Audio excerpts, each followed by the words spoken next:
Welcome to Cheerus kitchen. இப்போ டேஸ்டான பாசி பயிறு குழம்பு எப்படி பண்ணுறதுன்னு பார்க்கலாம்.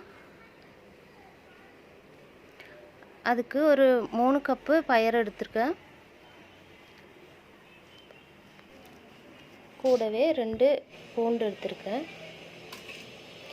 காரத்துக்கு ஒரு 3 பச்சை மிளகாய், அதில் ஒரு தக்காளி, പിന്നെ கொஞ்சம் மஞ்சத்தூள், கொஞ்சம் ஜீரகம், தேவையான அளவு உப்பு போட்டு கொஞ்சம் தண்ணி ஊற்றிட்டு நல்லா வேக வச்சு எடுக்கலாம். இதுக்கு நான் ஒரு 3 விசில் போட்டு எடுத்துருக்கேன்.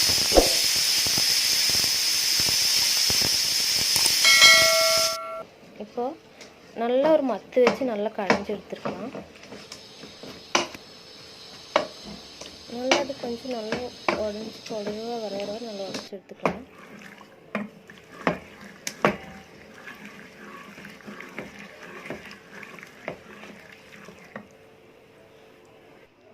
இன்னும் தேவையான அளவு நம்ம கொஞ்சம் குழம்புக்கு தேவையான அளவு தண்ணி ஊற்றிக்கலாம். ஊற்றிட்டு அதில் ஒரு கருவேப்பிலை போட்டு நல்லா கொதிக்க வைக்கலாம். கொதித்து கொஞ்சம் திக்னஸ் ஆனதும் தாளிச்சிடலாம்.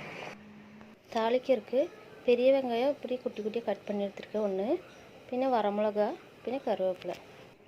இது ஒரு கடாயில் எண்ணெய் ஊற்றிட்டு கடுகு பொரிஞ்சதும் பெரிய வெங்காயம் கட் பண்ணி வச்சுது நல்லா வதங்கட்டும். வதங்கணும் வரமிளகாவும் கருவேப்பிலை போட்டுக்கலாம். நல்லா வதக்கி விட்டு கொஞ்சம் கலர் மாறுற வரை வதக்கிடணும். நல்லா வதங்கிடுச்சு. வதங்கினது இது குழம்புல கொட்டிடலாம். விட்டு நல்லா மிக்ஸ் பண்ணி விட்டுலாம். இப்போ டேஸ்டான பாசிப்பயிறு குழம்பு ரெடி ஆயிடுச்சு.